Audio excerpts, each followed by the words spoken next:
Have you ever wished there were more than 24 hours in a day? Have you ever found yourself so under the snow that you thought maybe just 3 to 4 extra hours a day, maybe even just one, you'll be able to complete the work? Today you are listening to a story of a man who received a rather strange gift. A gift that redefined time. A gift that granted that compelling wish of so many people. Hello, and thank you for joining me tonight. I'm your midnight companion.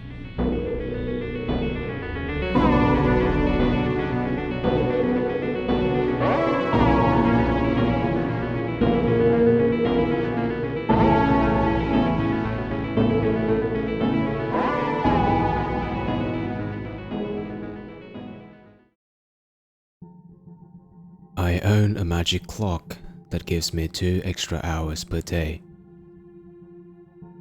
When I first opened the package, I was bamboozled to find something completely unlike the product I had seen in the IKEA store.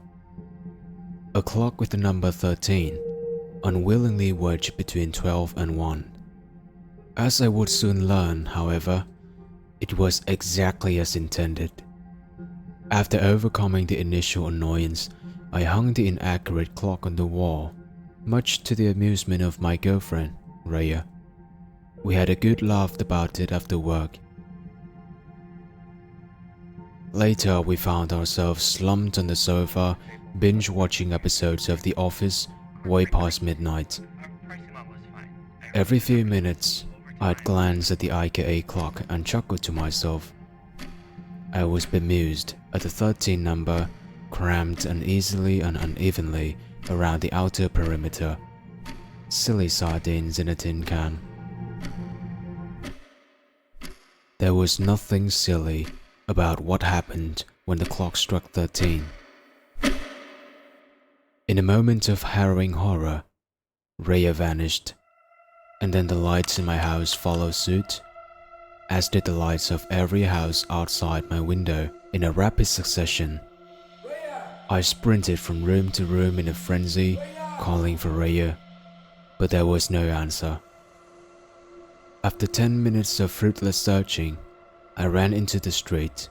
My neighborhood had been plunged into darkness, and it was no isolated event. Even as I headed further into the town, I found no signs of life. Not a light, not a car on the road, not a soul. I started to scream maniacally, succumbing to the terrifying concept of being perpetually alone in an icy, lifeless version of Earth. I truly thought the world had ended. And then, just as suddenly as it stopped, everything sprang back to life. I had returned home at that point, and I was sitting on the sofa, head in my hands. The light suddenly returned, so did the office. And so, most reassuring of all, did Raya.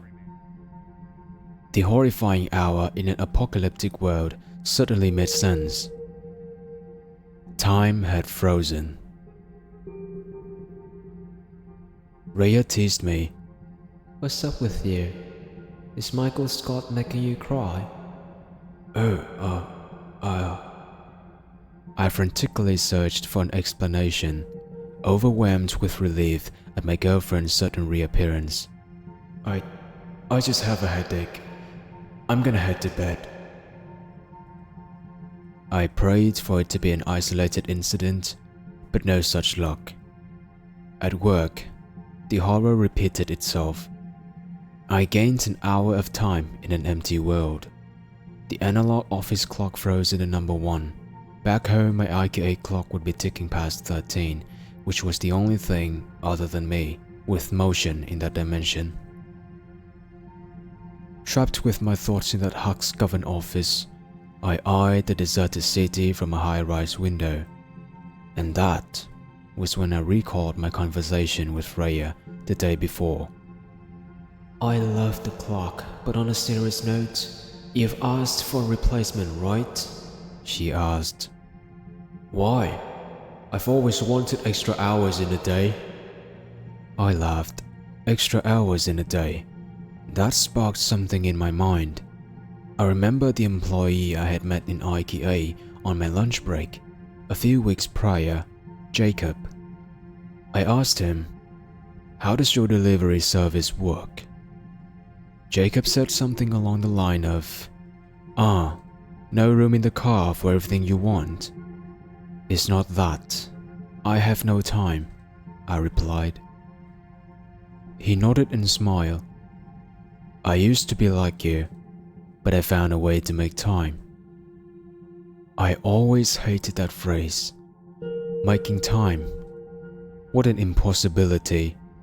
A suggestion often spouted by people with fewer responsibilities. As I stared at an inexplicably lifeless city from my office window and caged in that pause moment for an hour, everything came together. That mysterious man had done this to me. He had deliberately given me the clock. That had to be it. That's always the case. It's always the unnerving shopkeeper. And yet, I still decided to use the clock to my advantage. I'm greedy. I'm human.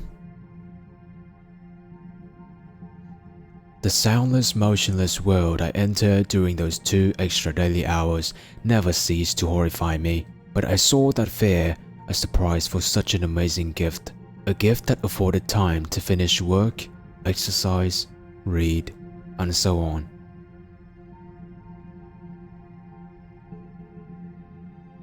The true price became terribly clear after 2 years of enjoying the fruits of my labors. The list of life improvements seemed endless. I had been promoted to vice president of my company. I was in the best physical health of my life. I was always well rested, and I had married. Speaking of which, I had so much more time for my wife, Rhea. But something was wrong, something foggy in my mind, a terrifying truth that incessantly eluded me. Rhea had just given birth to our baby, Bobby. Even with an additional 2 hours per day, the strain of parenthood was immense. I would get as much work done as possible at 13 o'clock, so as to carry more of the parenting burden, but it didn't seem to be enough. Rhea was tired. Even more than that, she was graying. "I'm only 32, she groaned, cradling a silver strand of hair in her hands. I hugged her from behind and said, "It makes you look distinguished. You're beautiful," something like that, in which she sniffled, "Being a mother is killing me." I didn't think much of it at the time. I gained my first grey hair in my late 20s, so I thought Rhea to be lucky in that she had only just noticed her first one. Obviously, I didn't voice that thought aloud. But still, as the weeks went by, there was a growing fogginess in my mind, an ever-thickening cloud. It was more than tiredness from the pressures of fatherhood. I was blind to something, and that scared me. I think the clock itself was disjointing my mind. Everything became all too clear after a hospital appointment about our baby.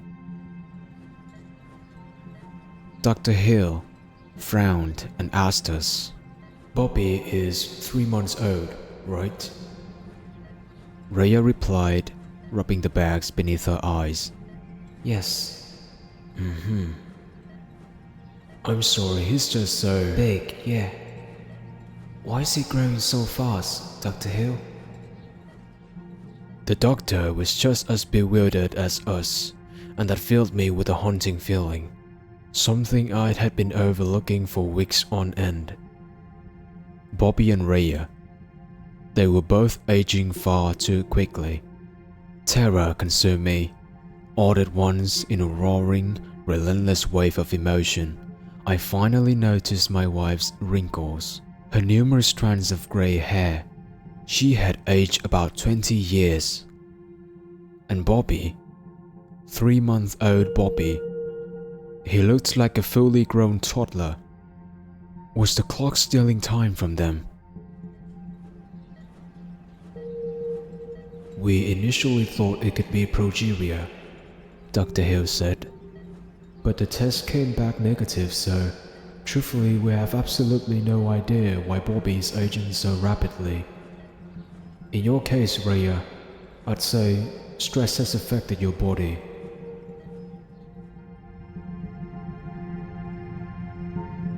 Rhea and I decided that it was time to move away from the city, so I bought a beautiful cottage in the country.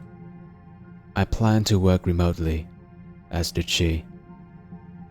But most importantly, on the day we left, I destroyed the IKEA clock.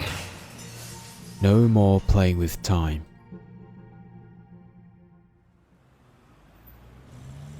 And yet, on the drive to our new home in the country, time still froze at what would have been 13 o'clock.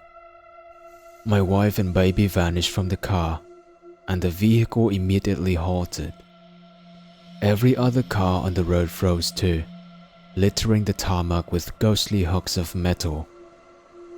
I found myself sitting there, hands white-knuckling the steering wheel in disbelieving fear, as I surveyed the empty world which had been haunting me for over 2 years. Except, it wasn't empty this time. At the edge of the tree line, beside the road, a shape moved. It looked like a stick insect on hind legs, fretfully thin, blending in with the oak trees which partially shrouded it from view. Then the creature scuttled into the road, spiraling towards our car at a rapid pace. I screamed, opening the door and fleeing from the impossibly fast creature. Weaving between abandoned cars, I took a risky glance over my shoulder, screeching at the nightmarish creature with wobbly limbs. I had no hope of escaping. I thought about circling back to the car and taking my chances by hiding out in there. But then I felt a sharp blade pierce my upper back. I tumbled to the gravel and spun around to eye the faceless monstrosity which hovered above me. I've never been so frightened, not of death, but whatever torturous punishment the thing had in store for me. Maybe it was just me. Maybe it was my strange experience for the past 2 years, but I felt like I understood everything when I gazed upon the creature. I knew that it was time itself, and there's nothing more frightening than reckoning with a force far greater than you could ever hope to be.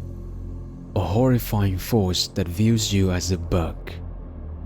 In my case, a meddling bug. But it hadn't come to scold me for spending 2 years escaping time, rather to scold me for escaping my fate. There were no words from the being to convey this fact. How could the haunting abomination speak with no mouth after all? And yet, I knew that it had come from me because I destroyed the clock. I also understood that its stick-like form was an illusion, a physical image conjured to prevent my mind from imploding. Nobody can truly look upon time. It's not an impossibility, but a horror beyond horrors. The being left a gift-wrapped circular parcel on my chest, and I gulped in terror, knowing exactly what I would find inside. Then I watched the omnipotent insect disappear down the road. I prepared to lumber back to the car, but something horrifyingly unexpected happened, a punishment for shirking time's gift to me, perhaps. I did not get the whole hour. In an instant, every car on the road surged into motion. I ducked and threw my hands over my head as 2 vehicles swerved to avoid me. Rhea and Bobby. I swiveled my head to see, 100 yards up the road, our red Toyota Yaris veering towards the trees.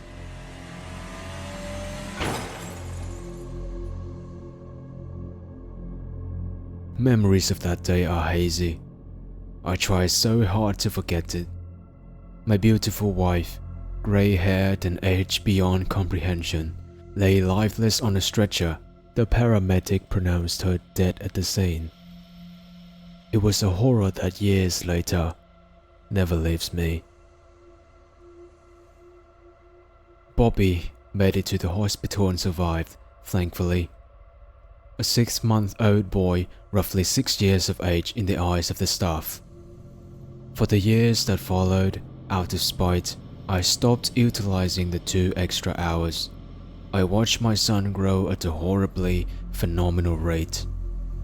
Any moments of joy were overshadowed by the terror of watching a child age more rapidly than their parent.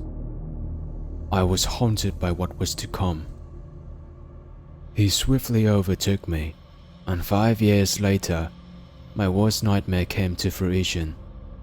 Bobby was an old man, dying on his bed in the cottage that I had bought only several years prior, when he'd been but a baby boy. "Dad," he whispered on that final day. "Yes, Bobby." I sobbed, and sobbed uncontrollably. "I know you tried once, but try again. Destroy it." After my boy passed, I grieved for months before I thought of that infernal clock again. The hellish thing that had butchered my wife and son in the blink of an eye. More time. What a twisted, evil lie. I had been robbed of a life with my family. There is no greater horror than that. But I suppose all of that added time had to come from somewhere. It was an unthinkable price. Fueled by hatred, I rang the IKA branch, fully intending to exact some form of retributive justice on the man responsible for my years of torment. But instead, I received some ghastly news. Jacob had gone missing several years before I even stepped into the store. He wasn't even an employee at the time. Apparently, his family members, well, their teeth and ashes were found in the man's living room. It's clear that Jacob suffered the same punishment as me. But what happened to him? Why did he return to the store to pass his horrifying curse onto an unsuspecting soul? So many awful unknowns. I pray the clock doesn't corrupt me in the same way. It still haunts me, but at least I have no loved ones left for it to take. And I intend to keep it that way until my dying day. I wish I had a happy ending for you, but life is seldom full of anything other than suffering. I'm not an old man, but the beauty of having extra time is that I've gained wisdom. Excruciating wisdom. Time is a horror that comes for us all, one way or another.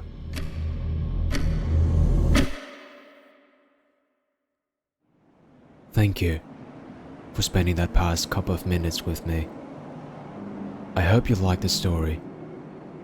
But above all, I hope the man is fine. If you enjoyed the story, please feel free to support me by any means. And don't forget you can always submit your story through my mail below. And I will see you next time.